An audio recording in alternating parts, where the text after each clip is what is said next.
इसका डेफिनेशन ये है कि जहाँ पे इलेक्ट्रॉन्स के मिलने की प्रोबेबिलिटी बहुत ही कम है, मतलब ज़ीरो है। श्रोडिंगर इक्वेशन से इसको कैलकुलेट करके निकाला जाता है कि कितना नोडल प्लेन्स है और शेप्स ऑफ ऑर्बिटल कितना है, और वो शेप निकालने के बाद देखा जाता है कि उस शेप में जहाँ पे डेंसिटी बिल्कुल नहीं है, प्रोबेबिलिटी डेंसिटी जो शाई फंक्शन है श्रोडिंगर इक्वेशन की, ये शाई क्या है? ये शाई है wave function of an electron. और ये वेव फंक्शन को अगर हम स्क्वायर करें तो उसका थियोरेटिकल मतलब क्या होता है? इसका थियोरेटिकल मतलब होता है probability of finding an electron in the region. Probability of finding an electron in the region मतलब ऑर्बिटल के आसपास और ऑर्बिटल के अंदर कहाँ पे इसका फाइंडिंग का प्रोबेबिलिटी मैक्सिमम रहेगा और कहाँ पे लोएस्ट रहेगा। जहाँ पे लोएस्ट या ज़ीरो रहेगा उसको हम बोलेंगे नोडल प्लेन्स या नोड्स। ओके, अभी पहले देखते हैं कि 1s ऑर्बिटल में क्या होता है। ये 1s ऑर्बिटल कहने का कोई ज़रूरत नहीं था, ये 1s भी हो सकता है, 2s भी हो सकता है, कुछ भी हो सकता है, क्योंकि जो s ऑर्बिटल के शेप होता है वो स्फेरिकल होता है। ठीक है, यहाँ पे तो 2D में सर्कुलर दिखाई दे रहा है, 3D में आपको समझ में आ रहा होगा ये स्फेरिकल शेप होता है। और 1s के बाद जब हम 2s में जाते हैं या फिर उसके बाद 3s में जाते हैं and so on and so fourth, तो क्या होता है? बस इसका साइज़ बड़ा होता है। जो स्फेरिकल ये रिंग है, स्फेरिकल ये ऑर्बिटल है, इसका साइज़ और भी बड़ा होते जाता है और कुछ नहीं होता है, क्योंकि प्रिंसिपल क्वांटम नंबर इसके ऊपर क्या डिपेंड करता है? प्रिंसिपल क्वांटम नंबर के ऊपर डिपेंड करता है कि साइज़ कितना है और एनर्जी कितना है। इसके बारे में भी और एक वीडियो में हम बात करेंगे कि जो प्रिंसिपल क्वांटम नंबर है, जो एजीमुथल क्वांटम नंबर है, और स्पिन मैग्नेटिक क्वांटम नंबर है, और स्पिन क्वांटम नंबर है, ये जो 4 क्वांटम नंबर है इसका हर एक का थियोरेटिकल मतलब फिजिकल सिग्निफिकेंस क्या है। ठीक है, एनीवे अभी 1s ऑर्बिटल अगर इसको मान ले तो इसको हम बोलेंगे 1s सिग्मा ऑर्बिटल, और यहाँ पे हम बोलेंगे 1s सिग्मा स्टार ऑर्बिटल। पहली बात तो सिग्मा ऑर्बिटल क्या होता है? सिग्मा ऑर्बिटल होता है जब दो ऑर्बिटल का हेड ऑन कॉलिशन हो, मतलब जब हम एस ऑर्बिटल की बात करेंगे तो एस ऑर्बिटल में एक्स वाई जेड ये 3 एक्सिस का कोई अलग से मायने नहीं रहता, क्योंकि ये स्फेरिकल है। लेकिन जब हम पी ऑर्बिटल की बात करते हैं तब रोल प्ले करता है कि ये ओरिएंटेशन किस एक्सिस के थ्रू है, एक्स एक्सिस या वाई एक्सिस या फिर जेड एक्सिस। अगर एक्स एक्सिस के थ्रू ओरिएंटेशन है और एक्स एक्सिस के थ्रू दो पी ऑर्बिटल का हेड ऑन कॉलिशन होता है तो उसको हम क्या कहेंगे? उसको हम कहेंगे सिग्मा बॉन्ड फॉर्म हुआ है या फिर सिग्मा स्टार बॉन्ड फॉर्म हुआ है। सिग्मा और सिग्मा स्टार में डिफरेंट क्या है? सिग्मा में ये है कि हर एक ऑर्बिटल का जो लोब्स होता है, ये एक लोब्स है, ये एक पर्टिकुलर लोब्स है और ये एक पर्टिकुलर लोब है। इस लोब का सिमेट्रिकल साइन होता है। कैसे? यहाँ पे अगर प्लस है तो यहाँ पे माइनस है, यहाँ पे अगर माइनस है तो यहाँ पे प्लस है। अब मैंने ऐसे सजाया है इन दोनों पी ऑर्बिटल की कि एक तो हेड ऑन कॉलिशन हो रहा है और दूसरा कि सिमेट्रिकल साइन वाला लोब जो है यहाँ पे नेगेटिव और यहाँ पे नेगेटिव, ये दोनों आपस में मर्ज कर रहे हैं। तो इसीलिए इसके बाद हेड ऑन कॉलिशन के बाद जो ऑर्बिटल फॉर्म होगा मॉलिक्यूलर ऑर्बिटल, इसके बाद हेड ऑन कॉलिशन के बाद जो ऑर्बिटल फॉर्म होगा उस ऑर्बिटल का शेप कुछ ऐसे होगा। यहाँ पे नेगेटिव साइन, यहाँ पे प्लस साइन और यहाँ पे प्लस साइन। ठीक है, अब अगर ऐसा ना होता, अगर ऐसा ना हो के अगर हम ऐसे ऑर्बिटल लेते, देखिए ये वाला पार्ट, इसके बारे में मैं बात कर रहा हूँ कि 2p ऑर्बिटल, एक p ऑर्बिटल, इसको 2p मैंने क्या लिया क्योंकि 1p नहीं होता है, 2 से ही होता है, तो 2p ऑर्बिटल मान लीजिए। इन दोनों का जो हेड ऑन कॉलिशन हो रहा है, हेड ऑन कॉलिशन के बाद अल्टीमेटली ये ऑर्बिटल फॉर्म हो रहा है, और इसका अगर हेड ऑन कॉलिशन होता लेकिन out of phase head of coalition होता, आउट ऑफ फेज और इन फेज क्या है? जब दो लोब्स का सिमेट्री साइन सेम हो तो उसको कहते हैं इन फेज कॉलिशन, और जब सिग्नेचर साइन अलग रहता है, सिमेट्री साइन, जैसे कि यहाँ पे है, यहाँ पे प्लस साइन है, यहाँ पे माइनस साइन है, तब उसको कहते हैं out of phase, out of phase collision. Out of phase collision में क्या होगा, आउट ऑफ फेज दो लोब कभी भी एक के साथ एक अटैच नहीं हो पाएगा। अटैच नहीं हो पाने का मतलब बीच में एक गैप रह जाएगा और उस गैप में इलेक्ट्रॉन का फाइंड करने का प्रोबेबिलिटी ज़ीरो होगा। मतलब हमको क्या मिलेगा, एक नोडल प्लेन मिल जाएगा हमको, ठीक है। तो ये आपका बना 2p सिग्मा ऑर्बिटल और ये आपका बना 2p सिग्मा स्टार ऑर्बिटल। ये 2p सिग्मा ऑर्बिटल, ये 2p सिग्मा स्टार ऑर्बिटल। यहाँ पे नंबर ऑफ नोडल प्लेन्स कितने हैं हम बाद में आएंगे, ऊपर से एक एक करके। अभी हम 1s सिग्मा ऑर्बिटल देख रहे थे। 1s सिग्मा ऑर्बिटल क्यों, यहाँ पे पाई क्यों नहीं होता, क्योंकि यहाँ पे हॉराइजेंटल कलिशन और वर्टिकल कलिशन का अलग से कोई मतलब नहीं रह जाता है ना। ये स्फेरिकल है, मतलब चारों तरफ सेम टाइप का है। यहाँ पे बस ये हो सकता है कि इन फेज कलिशन और out of phase collision. In phase collision में कैसा होगा, इन फेज कलिशन में ये 1s सिग्मा बनेगा, मतलब ये वाला ऑर्बिटल, और आउट ऑफ फेज कलिशन में ये बीच में एक नोडल प्लेन मिलेगा, मतलब जहाँ पे इलेक्ट्रॉन का फाइंड करने का प्रोबेबिलिटी ज़ीरो है। ये आपका बनेगा 1s सिग्मा स्टार ऑर्बिटल, ठीक है। अब हम नोडल प्लेन गिनते हैं। नोडल प्लेन कहाँ पे कितना है, नोडल प्लेन यहाँ पे है 0। यहाँ पे कोई नोडल प्लेन नहीं है 1s सिग्मा में, क्योंकि यहाँ पे जो शेप है उसके अंदर ऐसा कोई लाइन या सरफेस या प्लेन नहीं है जहाँ से इलेक्ट्रॉन फाइंड करने के लिए हमको प्रोबेबिलिटी ज़ीरो मिलेगा, मतलब शाई स्क्वायर 0 मिलेगा। लेकिन यहाँ पे है, मतलब एक नोडल प्लेन है। यहाँ पे क्या है, 2p सिग्मा में, 2p सिग्मा में भी नोडल प्लेन 0 है। अब यहाँ पे क्वेश्चन आ सकता है कि नोडल प्लेन जब हम बोल रहे हैं, उस नोडल प्लेन में हम इसको क्यों नहीं लिए, ये वाले जगह को और ये वाले जगह को हम क्यों नहीं लिए नोडल प्लेन में। इसलिए नहीं लिए क्योंकि नोडल प्लेन का जो डेफिनेशन है, उस डेफिनेशन को बहुत अच्छे से अगर आप देखोगे, वहाँ पे एक लाइन है कि इसलिए नहीं है क्योंकि यहाँ पे ये पार्ट ब्रेक नहीं है, यहाँ पे ये पार्ट कंटिन्यूटी में चल रहा है। ये जो पार्ट है, ये पार्ट p ऑर्बिटल, जो इंडिविजुअल p ऑर्बिटल थे उनके पार्ट हैं, है ना। और p ऑर्बिटल के जो एक्सिस, जिस एक्सिस के थ्रू, ये एक्स एक्सिस के थ्रू मान लीजिए कलिशन हुआ है, जिस एक्सिस के थ्रू कलिशन हुआ है, ये फॉर्मेशन हुआ है ऑर्बिटल का, उस एक्सिस में इलेक्ट्रॉन डेंसिटी हमेशा रहेगा। और यहाँ पे क्या हुआ था, यहाँ पे जब आउट ऑफ फेज कलिशन हुआ था, यहाँ पे कम्प्लीटली ब्रेकेज हो गया था। मतलब यहाँ पे ऐसा नहीं कि ये दोनों पार्ट एक दूसरे के साथ टच किया हुआ है, ऐसा नहीं है। तो इसीलिए यहाँ पे इलेक्ट्रॉन को फाइंड करने का प्रोबेबिलिटी 0 था, जो कि इन केस में नहीं है। इसीलिए ये दोनों जगह नोडल प्लेन नहीं माना जाएगा, ठीक है। ये दोनों जगह नोडल प्लेन नहीं माना जाएगा। और यहाँ पे नंबर ऑफ, अगर नोडल प्लेन्स पूछा जाए कितना होगा, 2p सिग्मा ऑर्बिटल में नंबर ऑफ नोडल प्लेन्स 0 है। अब उसके बाद 2p सिग्मा स्टार। स्टार का मतलब क्या, out of phase collision. Out of phase collision मतलब यहाँ पे सिमेट्री साइन प्लस, यहाँ पे symmetry sign minus. Out of phase collision के बाद कैसा बनेगा, कुछ ऐसे दिखने को बनेगा, कुछ ऐसा दिखने को मिलेगा आपको। और यहाँ पे कितने नोडल प्लेन हैं, दिखाई दे रहा है कि एक जगह पे डेंसिटी बिल्कुल नहीं है, तो एक नोडल प्लेन है। पाई ऑर्बिटल क्या है, पाई ऑर्बिटल क्या है, पाई ऑर्बिटल है लैटरल ओवरलैप के वजह से जो ऑर्बिटल तैयार होता है, ठीक है।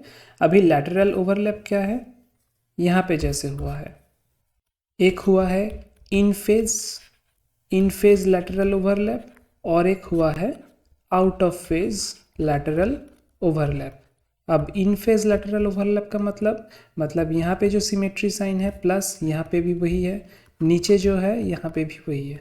अब देखिए यहाँ पे क्या तैयार हुआ है, यहाँ पे जो पाई, इसको हम मान लेते हैं 2p, तो 2p पाई ऑर्बिटल जो तैयार हुआ है, यहाँ पे एक नोडल प्लेन है। क्यों है, क्योंकि ये जो दो प्लस वाला लोब है, ये प्लस वाला लोब पूरा ऊपर चला गया है और माइनस वाला लोब नीचे आ गया है। तो यहाँ पे नोडल प्लेन एक है, ये जो बीच वाला प्लेन है ये है यहाँ का नोडल प्लेन, जहाँ पे शाई स्क्वायर 0 है, इलेक्ट्रॉन को फाइंड करने का प्रोबेबिलिटी 0 है। और अगर ये आउट ऑफ फेज होता तो कैसा होता, ये है 2p pi star orbital formation. यहाँ पे आउट ऑफ फेज जब हो रहा है कलिशन, तब हमारा ये प्लस, ये माइनस और ये प्लस चारों पूरे डिफरेंट हो जा रहे हैं। अगर आप देखोगे ध्यान से तो मैंने यहाँ पे इन चारों लोब्स को एक के साथ एक कांटेक्ट में नहीं आने दिया है, क्योंकि यहाँ पे total number of nodal planes 2 है। ठीक है, अब एक इम्पॉर्टेंट चीज़, ये जो नोडल प्लेन्स मैंने अभी तक बोला, यहाँ पे एस ऑर्बिटल हो, पी ऑर्बिटल हो, चाहे हेड ऑन कॉलिशन हो, चाहे लैटरल ओवरलैप हो, यहाँ पे मैंने प्लस माइनस के बाद प्लस और माइनस जो सिमेट्री साइन है हर एक लोब का, इसको एक एक लोब कहते हैं। ये जो है इसको हर एक को कहते हैं लोब। तो हर एक लोब का एक सिमेट्री साइन होता है और वो सिमेट्री साइन के ऊपर डिपेंड करके इसका नाम होता है एक, वो मैंने नहीं बताया, वो बहुत इंपॉर्टेंट है। क्योंकि क्वेश्चन में कैसे आता है, क्वेश्चन में एग्जाम का इस बार ही जीएसआई में आया था, एक बॉन्ड ऑर्डर लिखने के लिए दिए थे कि इलेक्ट्रॉन कैसे फिलअप होगा, मतलब बॉन्ड ऑर्डर के कंसेप्ट आपको मालूम होना चाहिए। और वहाँ पे वो ऐसे नहीं दिए थे कि 1s सिग्मा, उसके बाद 1s सिग्मा स्टार, उसके बाद 2s सिग्मा, उसके बाद 2s सिग्मा स्टार, उसके बाद 2p पाई, ऐसे ऐसे करके उन्होंने नहीं दिए थे। उनके साथ उन्होंने और एक चीज़ जोड़ा था। क्या जोड़ा था? 1s sigma g, 1s sigma u, 1s sigma g, 1s sigma u, यहाँ पे 2p पाई u, मैं ये आर्बिट्ररी लिख रहा हूँ अपने हिसाब से। ये जी यू क्या होता है? जी होता है जीराडे, जी होता है जीराडे और यू होता है अनजीराडे। जी का मतलब क्या है? ये जीराडे और अनजीराडे जर्मन वर्ड होता है। जी का मतलब होता है सिमेट्रिकल, इवन, एक्चुअली इवन होता है जी का मतलब। तो यहाँ पे इसका मतलब होता है सिमेट्रिकल और अनजीराडे का मतलब होता है नॉन सिमेट्रिकल। अब हम कैसे बताएंगे? देख के, शेप देख के कि कौन सा जीराडे है कौन सा अनजीराडे है। हमको ध्यान में रखना पड़ेगा कि जीराडे का मतलब जर्मन में तो है इवन, लेकिन हम जब काम में लाएंगे जीराडे का मतलब होगा सेंट्रोसिमेट्रिक। अब सेंट्रोसिमेट्रिक क्या है? सेंट्रोसिमेट्रिक है कि जिसमें ये आई है। आई क्या होता है? Centre of symmetry. Stereo chemistry में आपने पढ़ा होगा, सेंटर ऑफ सिमेट्री जो होता है वो आई होता है। ये आई को हमें फाइंड करना पड़ेगा जिस भी ऑर्बिटल में, जिस भी ऑर्बिटल में आपको आई मिल जाएगा उस ऑर्बिटल को हम कहेंगे जीराडे, और जहाँ पे नहीं मिलेगा उसको हम कहेंगे अनजीराडे। ठीक है, अब हम थोड़ा देख लेते हैं कि जितना भी ऑर्बिटल हमने ड्रॉ किया है वो सब ऑर्बिटल जीराडे है या अनजीराडे है। ठीक है, तो एक पार्ट मैं क्लियर कर रहा हूँ बोर्ड का, उस पार्ट में हम लिखेंगे। ठीक है, पहले इसकी बात करते हैं। ये क्या है? 1s sigma. अब यहाँ पे 1s सिग्मा ऑर्बिटल में अब बताइए कि ये सिमेट्री एलिमेंट आई, ये सिमेट्री एलिमेंट आई है कि नहीं? हाँ है, क्योंकि यहाँ पे पूरा ये जो प्लस लिखा हुआ है मतलब पूरा ऑर्बिटल जुड़ के ये प्लस चार्ज स्कैटर्ड है। तो इसका मतलब यहाँ पे सेंटर ऑफ सिमेट्री है, तो ये होगा आपका 1s सिग्मा g। ठीक है, अब उसके बाद 1s sigma star. 1s sigma star में क्या है? इस पॉइंट से, यहाँ के एकदम बीच में इस पॉइंट से मैं अगर देखूँ दोनों तरफ, तो हमें एक जगह पे प्लस साइन दिखाई देगा, एक जगह पे माइनस साइन दिखाई देगा। मतलब कि यहाँ पे जो सेंटर ऑफ सिमेट्री वो नहीं है, तो ये होगा 1s सिग्मा स्टार u, मतलब अनजीराडे। अब 2p सिग्मा का क्या? 2p सिग्मा जब बनता है, आप बीच में एक ना पॉइंट रख दीजिएगा, आपको अगर दिक्कत हो, ये एकदम बीच में एक पॉइंट रख दीजिए। इस बीच के पॉइंट से आप चारों तरफ देखिए, तो चारों तरफ अगर जब देखोगे तो क्या मिलेगा? पहले तो प्लस चार्ज का एक क्लाउड मिलेगा और उसके बाद सेम डिस्टेंस पे दोनों साइड में, लेफ्ट एंड राइट, आपको नेगेटिव चार्ज का एक क्लाउड मिलेगा।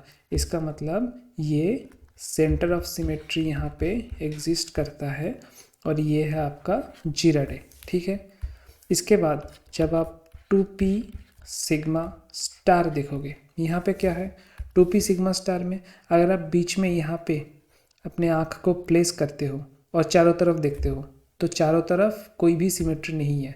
इधर लेफ्ट हैंड साइड में देखोगे तो पहले प्लस आएगा उसके बाद माइनस आएगा, राइट हैंड साइड में देखोगे तो पहले माइनस आएगा उसके बाद प्लस आएगा।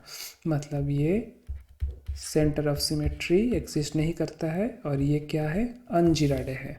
उसके बाद क्या बाकी रह गया हमारा 2p पाई। 2p पाई में क्या है, 2p पाई में बीच में नोडल प्लेन है और उस नोडल प्लेन के ऊपर अगर आप एक पॉइंट प्लेस करो और वहाँ से दोनों तरफ देखो तो एक तरफ प्लस दिखाई देगा एक तरफ माइनस चार्ज का क्लाउड दिखाई देगा। मतलब यहाँ पे नहीं है सेंटर ऑफ सिमेट्री, तो ये है 2p पाई अनजिराडे। और 2p पाई स्टार का क्या है, 2p पाई स्टार जिराडे है। क्यों, 2p पाई स्टार में बीच में अगर आप अपना आँख प्लेस करोगे और वहाँ से चारों तरफ देखोगे तो आपको सेम डिस्टेंस पे अपोजिट साइड में नेगेटिव चार्ज का क्लाउड मिल जाएगा और सेम डिस्टेंस पे अपोजिट साइड में पॉजिटिव चार्ज का क्लाउड मिल जाएगा। मतलब यहाँ पे जो 2p पाई स्टार ऑर्बिटल है वहाँ पे सेंटर ऑफ सिमेट्री एग्जिस्ट करता है।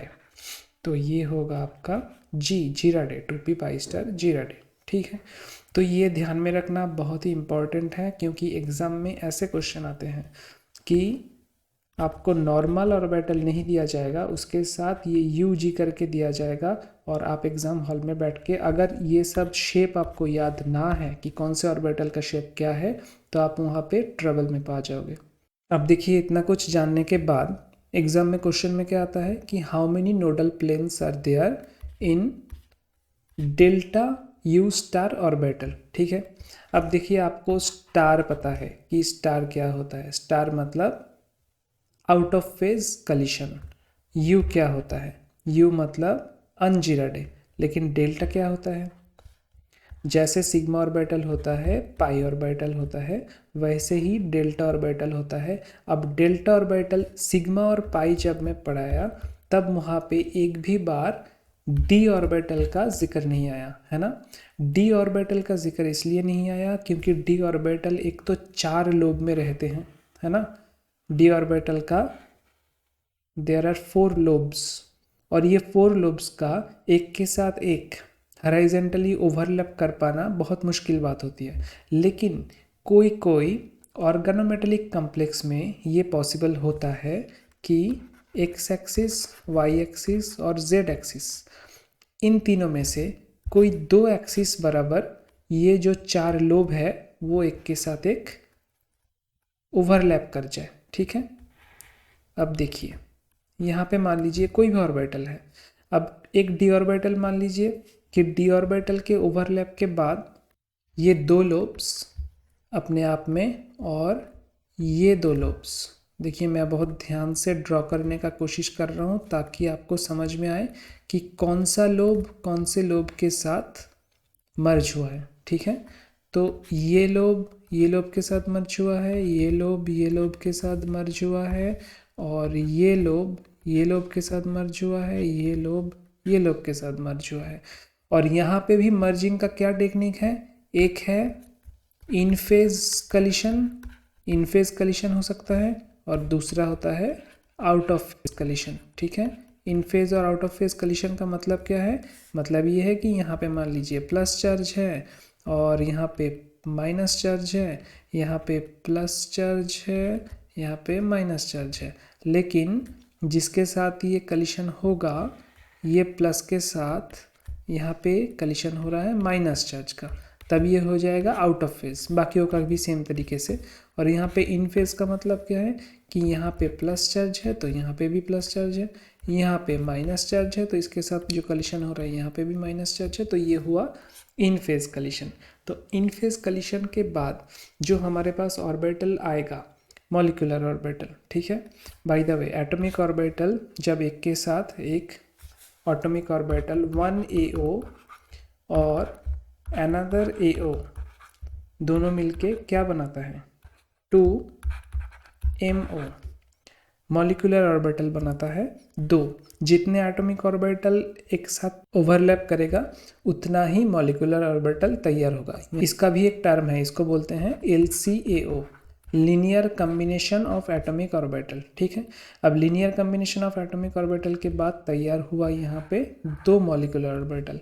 अगर यहाँ पे हम 2 एटॉमिक ऑर्बिटल के साथ 2 एटॉमिक ऑर्बिटल का LCAO कराते, लीनियर कम्बिनेशन कराते, तो वहाँ पे हमारा आता 4 MO, 4 मॉलिक्यूलर ऑर्बिटल। ठीक है, एनीवे अब यहाँ पे देखिए ये जो फॉर्म हुआ है ऑर्बिटल, यहाँ पे कितने नोडल प्लेन होगा देख के बताना मुश्किल है, लेकिन फिर भी मैं एक बार सही से ड्रॉ करने का कोशिश करता हूँ अगर आपको समझ में आए।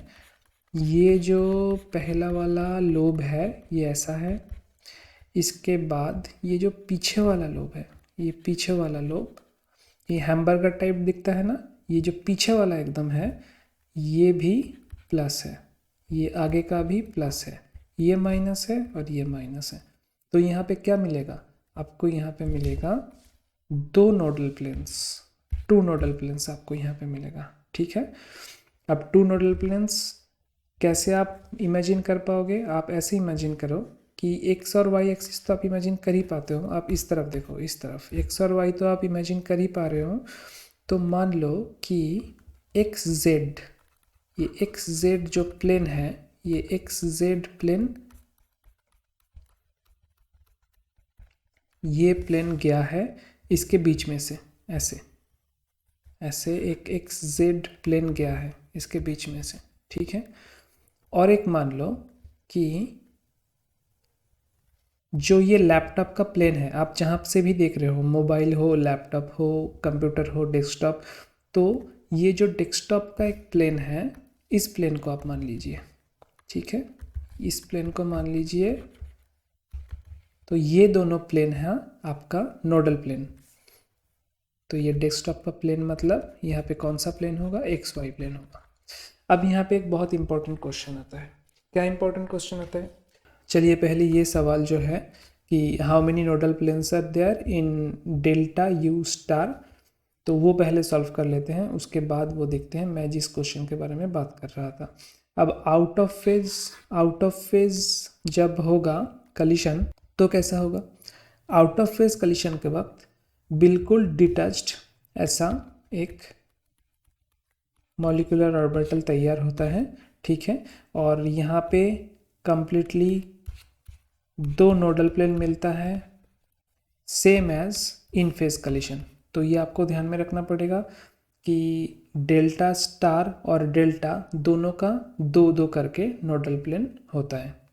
अब सभी एग्ज़ाम में नेट हो, CSIR नेट हो, गेट हो या GSI हो, वहाँ पे ये क्वेश्चन बहुत बार आ चुका है, CSIR नेट में तो बहुत बार आ चुका है कि डेल्टा ऑर्बिटल ये किस किस के कम्बिनेशन से बनता है ना।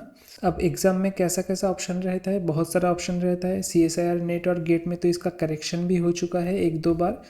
तो मैं सीधा सीधा लिख देता हूँ कि इसका एक्सेप्टेबल आंसर क्या क्या है, dxy dx square minus Y square dx square minus Y square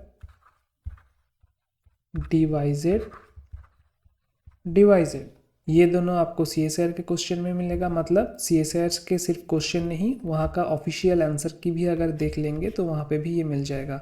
और dyz ये आपको गेट में मिलेगा, और उसके साथ RP सरकार करके जो इनऑर्गेनिक केमिस्ट्री के बुक है उसका वॉल्यूम 1 में मिलेगा। ठीक है, तो इन तीनों एक्सेप्टेबल आंसर के बाद बाकी कोई आंसर अगर ऑप्शन में रहे तो उसको आप मत दीजिएगा। ऐसा कन्फ्यूजन क्यों पैदा होता है, चाहे क्वेश्चन सेटर के अंदर हो चाहे एग्जामिनर के अंदर हो, इसलिए होता है क्योंकि डेल्टा जो ऑर्बिटल है, डेल्टा ऑर्बिटल एक्चुअल में एक डी ऑर्बिटल मतलब 2 डी ऑर्बिटल के लैटरल ओवरलैप के वजह से बना होता है।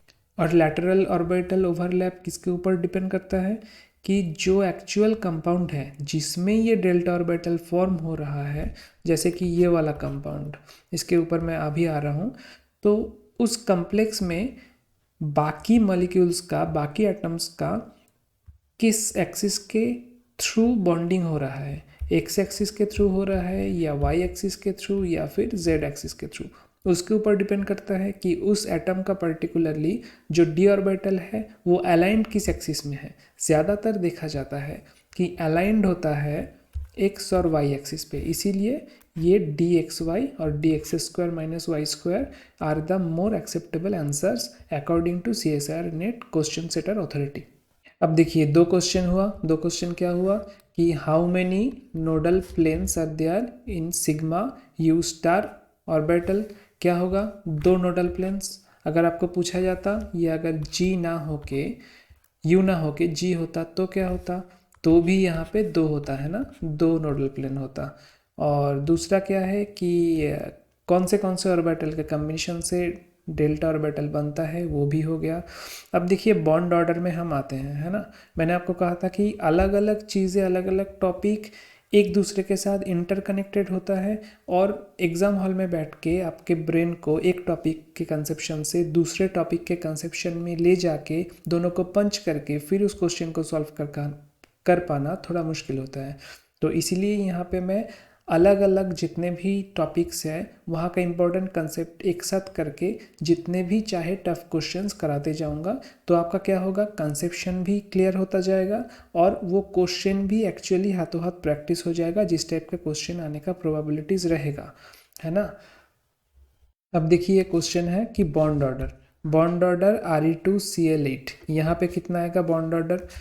इस टाइप के क्वेश्चन अप्रोच करने के लिए आपको पहले जो ट्रांजिशन एलिमेंट्स हैं, डी ब्लॉक एलिमेंट्स, उसका एकदम क्लियर पिक्चर पीरियोडिक टेबल का अपने दिमाग में रखना पड़ेगा।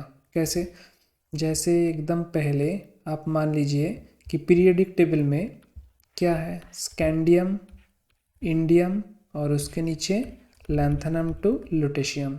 उसके बाद स्कैंडियम के राइट हैंड साइड में टाइटेनियम, उसके बाद वैनेडियम।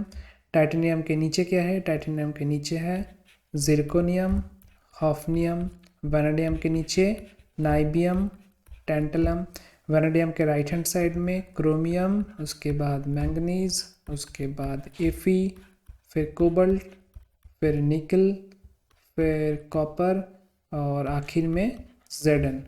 यहाँ पे भी एक इम्पॉर्टेंट किस्सा है कि जो जेडन वाला ग्रुप है, जिंक, कैडमियम, मरकरी, उसको हम डी ब्लॉक ऑर्बिटल तो बोल देते हैं लेकिन ट्रांजिशन मेटल्स नहीं बोलते हैं। क्यों नहीं बोलते हैं, क्योंकि डी ऑर्बिटल फुलफिल्ड रहता है और ट्रांजिशन मेटल्स के डेफिनेशन वाइज आपका डी ऑर्बिटल पार्शियली फिल्ड होना चाहिए। ठीक है, इसके बारे में हम बाद में बात करेंगे इनऑर्गेनिक केमिस्ट्री के अंदर। ठीक है, ये भी इनऑर्गेनिक केमिस्ट्री के अंदर है, लेकिन फिलहाल तो आपको ये याद रखना है कि ये रहा क्रोमियम, मोलिब्डेनम, टंगस्टन, तो छोड़िए, ये आपको पूरा याद रखना पड़ेगा। और उससे इम्पोर्टेंट हर एक का जितना भी एटॉमिक नंबर है पहले वाले ग्रुप का, ये कौन से पीरियड में आते हैं, ये आते हैं फोर्थ पीरियड में, ये भी आपको याद रखना है। तो 21 प्रोटॉन्स रहते हैं, मतलब 21 इलेक्ट्रॉन्स रहते हैं। टाइटेनियम में 22, 23, 24,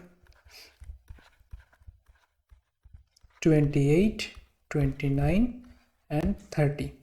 किस लिए याद रखना ज़रूरी है, ये फोर्थ पीरियड के एलिमेंट्स, खास करके डी ब्लॉक ट्रांजिशन एलिमेंट्स इसलिए याद रखना ज़रूरी है क्योंकि यहाँ पे जितना भी एटॉमिक नंबर्स होते हैं उस एटॉमिक नंबर्स के अकॉर्डिंग उसको देख के ही आप बता सकते हो कि उसका electronic configuration of valence shell orbital कितना है। जैसे कि आप मैंगनीज को उठा लीजिए, 25 है, 25 मतलब 20 को आप छोड़ दीजिए, बाकी 5 को आप दिमाग में रखिए। 5 है मतलब वहाँ पे 3d5 तो पक्का होगा और 4s2 उसके साथ एडिशनल, ये हो गया। अब किसी को भी उठाइए, निकेल उठा लीजिए, निकेल में 28 है मतलब 20 को आप छोड़ दीजिए, 8 दिमाग में रखिए। 8 इलेक्ट्रॉन है कहाँ पे, सिर्फ डी ऑर्बिटल में, 3d8 और 4s में 2 तो होगा। अब यहाँ पे कहीं कहीं जगह पे दिक्कत आता है, कहाँ पे दिक्कत आता है, जैसे कि क्रोमियम में अगर आप ऐसे लिखोगे कि 20 को आपने छोड़ दिया, 4 इलेक्ट्रॉन है मतलब 3d4 और 4s2, लेकिन यहाँ पे गलत हो जाएगा, है ना। क्यों गलत हो जाएगा, क्योंकि यहाँ पे डी ऑर्बिटल हाफ फिल्ड अगर हो तो वो ज़्यादा स्टेबल होता। तो ये एक्चुअली 3d5 4s1 ऐसे रहेगा। लेकिन आपको याद रखने के लिए ये जितने भी एटॉमिक नंबर्स हैं फोर्थ पीरियड एलिमेंट्स का, ट्रांजिशन एलिमेंट्स का, उसको आप ध्यान रखना पड़ेगा, तो कोई भी क्वेश्चन इजी हो जाएगा। अब देखिए यहाँ पे जो क्वेश्चन में कंपाउंड दिया गया है वो रिनियम के हैं। रिनियम कहाँ पे आता है? मैंगनीज, टेक्नीशियम, रिनियम, ठीक है, यहाँ पे आता है। तो मैंगनीज, टेक्नीशियम, रिनियम, एक तो आपको पहले याद रखना पड़ता कि कौन से ग्रुप में है। मैंगनीज के ग्रुप में है रिनियम, और मैंगनीज का एटॉमिक नंबर क्या है? 25 है। तो रिनियम का हमें बाकी कुछ मालूम नहीं है, रिनियम का हमें बस ये मालूम है कि इसका D5S2 ऐसा कन्फिगरेशन होगा। कौन सा D होगा, कौन सा S होगा, वो भी बहुत इजी है। 3 के बाद क्या आता है? 4, उसके बाद आता है क्या? 5। तो यहाँ पे होगा 5D5 6s2, ठीक है। तो 5D5 6s2 कन्फिगरेशन है, और रिनियम का इस कंपाउंड में पर्टिकुलरली चार्ज कितना है, मतलब ऐसा कुछ होगा ना, रिनियम X+, तो वो X कितना है? तो ये देखिए मैंने एक जगह पे कैलकुलेशन करके ऑलरेडी रखा हुआ है, यहाँ पे ये जगह नोटिस कीजिए। देखिए 2 रिनियम है, मतलब 2x + 8 × -1, 8 × -1 मतलब क्लोरीन का -1 है, तो क्लोरीन -1 × 8 तो -2 हो गया, टोटल चार्ज -2 है बाहर। और x का कैसे आता है? x का तो एकदम आखिर में x का क्या रिजल्ट आएगा? x = 3, मतलब हर एक रिनियम का जो चार्ज है, ये चार्ज है 3+। इस साइन को क्या कहते हैं? इस साइन को कहते हैं इक्विवेलेंट साइन, ठीक है, इक्विवेलेंट साइन। तो हर एक रिनियम का 3+ आ गया, तो 2 रिनियम का कितना आएगा? अगर 2 रिनियम है तो वहाँ पे टोटल 6 इलेक्ट्रॉन्स है। अब इन 6 इलेक्ट्रॉन्स को हमें मॉलिक्यूलर ऑर्बिटल में सजाना पड़ेगा। मॉलिक्यूलर ऑर्बिटल डायग्राम में इस 6 इलेक्ट्रॉन्स को हमें सजाना पड़ेगा, तब जाके हमको मिलेगा कि इसका बॉन्ड ऑर्डर कितना है, ठीक है। मॉलिक्यूलर ऑर्बिटल ड्रॉ करने के लिए ये सब मैं थोड़ी देर में बताऊंगा। ये बॉन्ड ऑर्डर, उसके बाद स्ट्रेंथ और एग्जिस्टेंस बॉन्ड ऑर्डर के ऊपर कैसे डिपेंड करता है। लेकिन नॉर्मली जो हमारा लिथियम से नाइट्रोजन तक मॉलिक्यूल्स है, यहाँ पे ध्यान रखिएगा। पीरियोडिक टेबल से मैंने क्या क्या उठाया है? पीरियोडिक टेबल से मैंने एस ब्लॉक एलिमेंट्स, उसका फर्स्ट ग्रुप भी नहीं बोलना चाहिए, सेकेंड पीरियड का, एस ब्लॉक एलिमेंट्स का सेकेंड पीरियड मैंने उठाया है, और उसके साथ पी ब्लॉक एलिमेंट्स का सेकेंड पीरियड उठाया है। बीच में डी ब्लॉक एलिमेंट्स को मैंने नहीं लिया है, क्योंकि D block elements transition elements हैं, और वो अलग तरीके से ऑर्गेनोमेटेलिक कॉम्प्लेक्स में अपना मॉलिक्यूलर ऑर्बिटल डायग्राम रिप्रेजेंट करती है। उसके पहले बाकी जो एलिमेंट्स है, एस ब्लॉक एलिमेंट्स में क्या आ गया?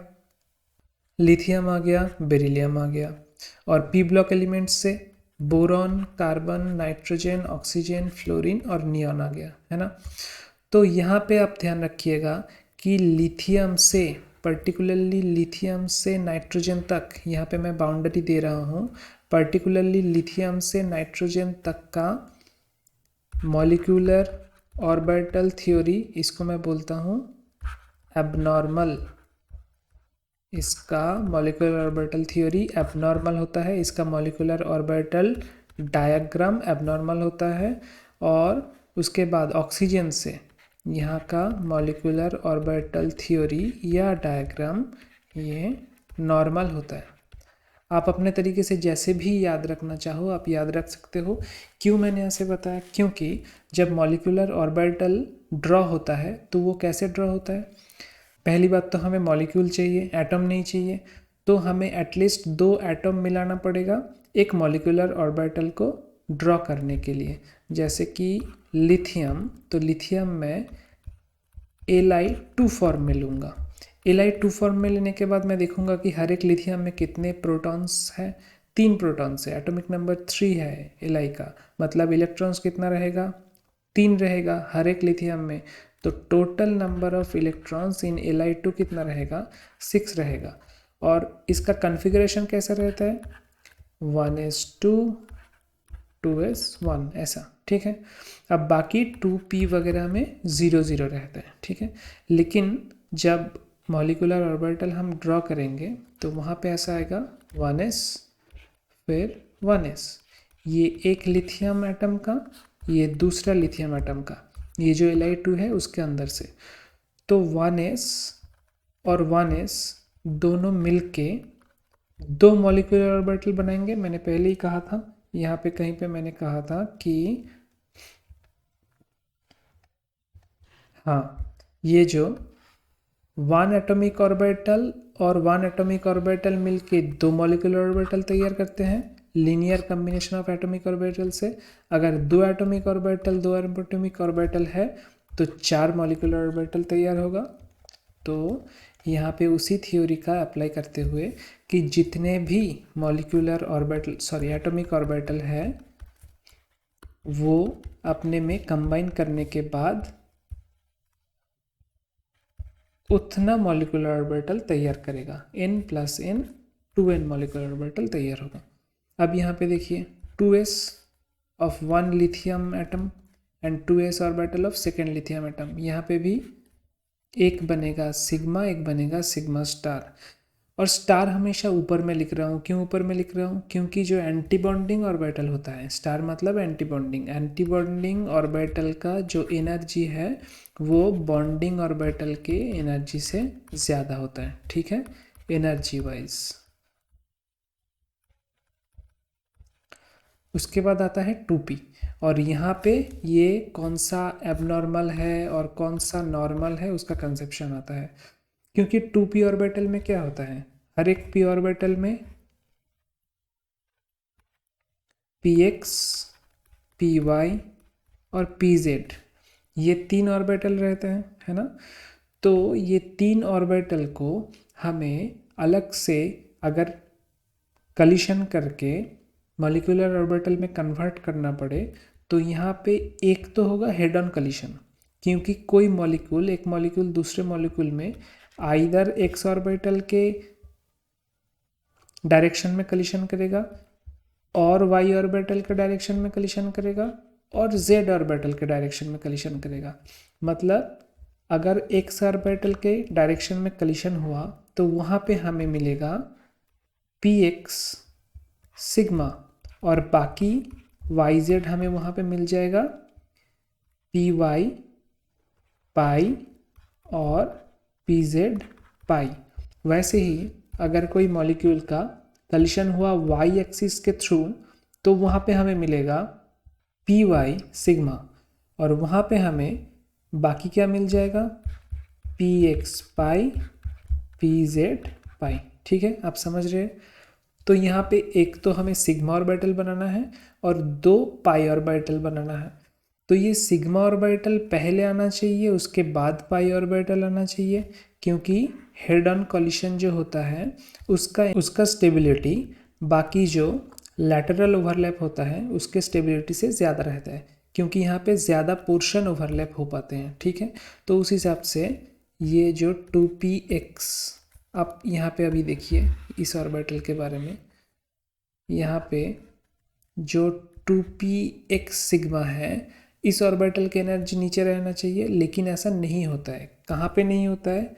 ये नहीं होता है लिथियम में, बेरिलियम में, बोरॉन, कार्बन, नाइट्रोजन तक ये नहीं होता है। उल्टा नाइट्रोजन तक जो 2py और 2pz मतलब ये जो पाई ऑर्बिटल वो ज़्यादा स्टेबल होता है और उसका एनर्जी कम होता है, ठीक है। ऐसा क्यों होता है? क्योंकि 2s और 2p ऑर्बिटल में एक इंटरेक्शन होता है। अब मान लीजिए 2s और 2p ऑर्बिटल अगर दोनों में इंटरेक्शन कर रहा हो तो 2p ऑर्बिटल को वो खींच के अपने तरफ लेके आएगा, और वो पॉसिबल कहाँ पे होता है? वो पॉसिबल होता है 2s और 2p ऑर्बिटल के बीच में जो इंटरेक्शन है वो interaction lithium, beryllium, boron, carbon, nitrogen in elements के अंदर सबसे ज़्यादा शो करता है। तो इसीलिए 2p पाई ऑर्बिटल 2s ऑर्बिटल के पास में आने का कोशिश करता है और डायग्राम ऐसे एबनॉर्मल बनता है, ठीक है। तो यहाँ पे हम जब ड्रॉ करेंगे तो ध्यान में रखना पड़ेगा, ये जो 2p पाई और 2p जेड है वो नीचे रखना पड़ेगा। अच्छा, ये 2p पाई और 2p जेड ये दोनों ऑर्बिटल एक साथ क्यों हैं एकदम सेम लाइन में? इसको कहते हैं सेम एनर्जी ऑर्बिटल और डीजेनरेट ऑर्बिटल, मतलब इन दोनों का एनर्जी बिल्कुल सेम है। ठीक है, तो ये जो डायग्राम है ये आप बहुत ध्यान से याद रखिए, लिथियम से नाइट्रोजन तक के लिए। और उसके बाद ये जो ऑर्बिटल है this is applicable for O2 F2 Ne2। यहाँ पे सबसे पहले 1s ऑर्बिटल मिलके 1s सिग्मा स्टार किए, कोई दिक्कत नहीं। 2s मिलके 2s सिग्मा स्टार किए।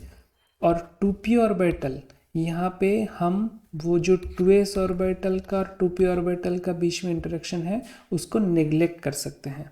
क्यों नेग्लेक्ट कर सकते हैं? क्योंकि ऑलरेडी आप जब हेटेरो एटॉमिक मॉलिक्यूलर ऑर्बिटल देखोगे, मान लो NO या फिर CO ऐसे ऑर्बिटल्स, वहाँ पे आप देखोगे जो इलेक्ट्रोनेगेटिव मोर इलेक्ट्रोनेगेटिव एटम है उसका ऑर्बिटल बरीड रहता है, बरीड मतलब और नीचे रहता है। जब आप NO का ड्रॉ करोगे ना ऑर्बिटल, तो इनका मान लीजिए सब ऑर्बिटल अगर ऐसा रहा तो ऑक्सीजन का ऑर्बिटल सब ऐसे रहेगा, नीचे रहेगा, उसके बाद ड्रॉ होगा इन दोनों में से एक एक करके। क्यों ऐसा? इसलिए होगा क्योंकि ऑक्सीजन का इलेक्ट्रोनेगेटिविटी नाइट्रोजन के इलेक्ट्रोनेगेटिविटी से ज़्यादा है। तो उसी तरीके से जब हम कोई पीरियड में राइट हैंड साइड में जाते हैं तो इलेक्ट्रोनेगेटिविटी क्या होता है? इंक्रीज़ होता है। इलेक्ट्रोनेगेटिविटी इंक्रीज़ होने से सब ऑर्बिटल इतने नीचे रहते हैं एनर्जी के through 1s orbital 2s orbital की, उसके साथ 2p ऑर्बिटल का इंटरेक्शन हो पाना मुश्किल होता है। खास करके 2p पाई इंटरेक्ट होके 2p सिग्मा स्टार के तो नीचे, 2p सिग्मा एक्स के तो नीचे बिल्कुल नहीं आ पाएगा। तो इसीलिए यहाँ पे नॉर्मल कन्फिगरेशन होता है मॉलिक्यूलर ऑर्बिटल का, मतलब 1s sigma star 2s sigma star, उसके बाद 2px सिग्मा, उसके बाद पाई स्टार और एकदम आखिर में 2p सिग्मा स्टार। अब बॉन्ड ऑर्डर पे आते हैं।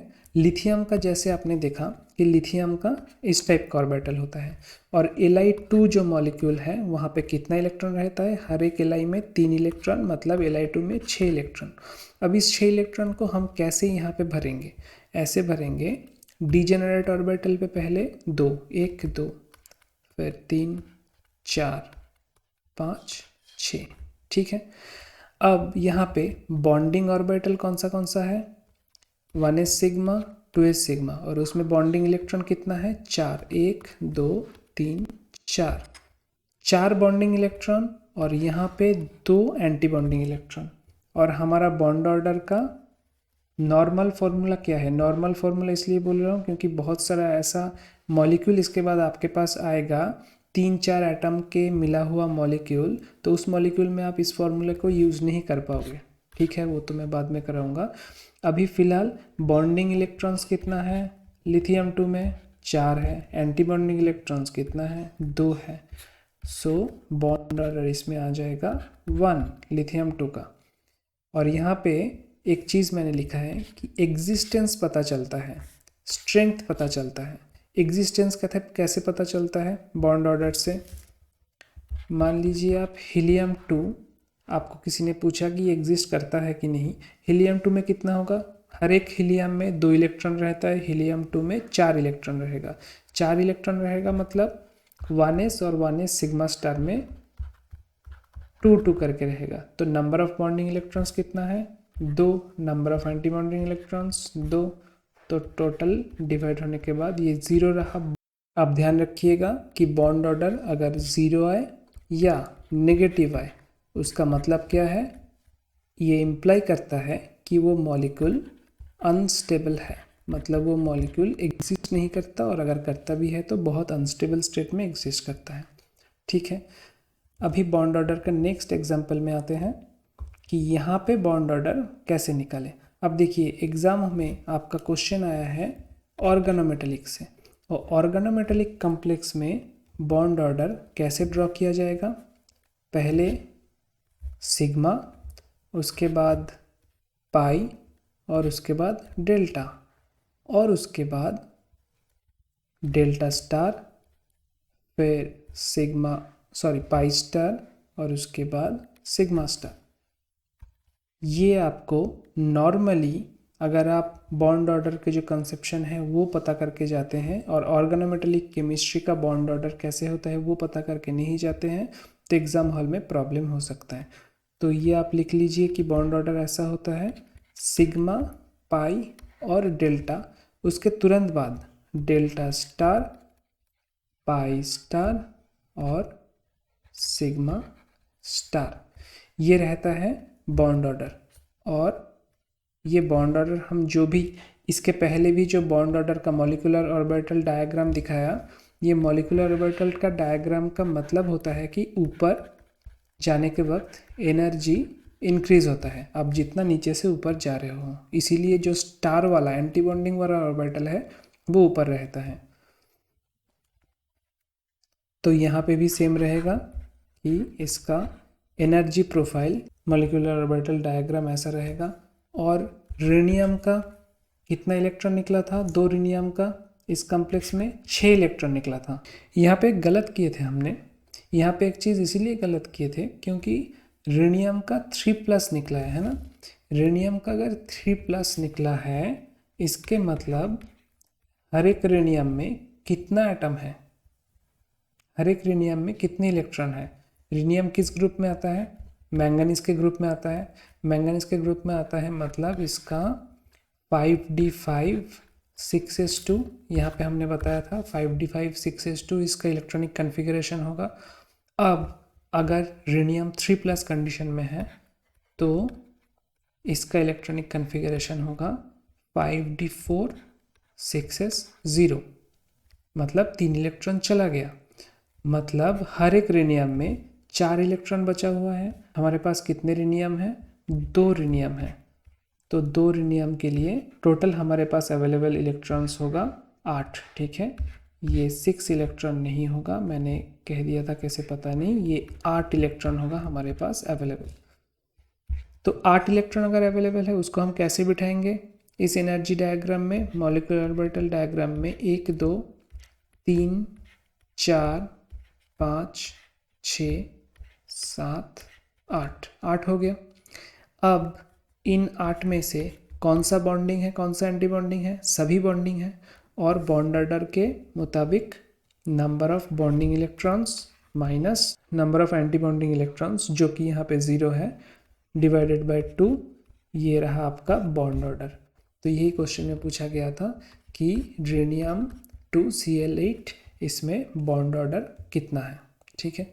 बॉन्ड ऑर्डर के बारे में और भी कुछ कहना था, क्योंकि CO का बॉन्ड ऑर्डर कैसा होता है, CO+ का एक्सेप्शन क्या होता है, NO का बॉन्ड ऑर्डर क्या होता है, HF का बॉन्ड ऑर्डर क्या होता है, इन सब के बारे में हम अगले वीडियो में देखेंगे।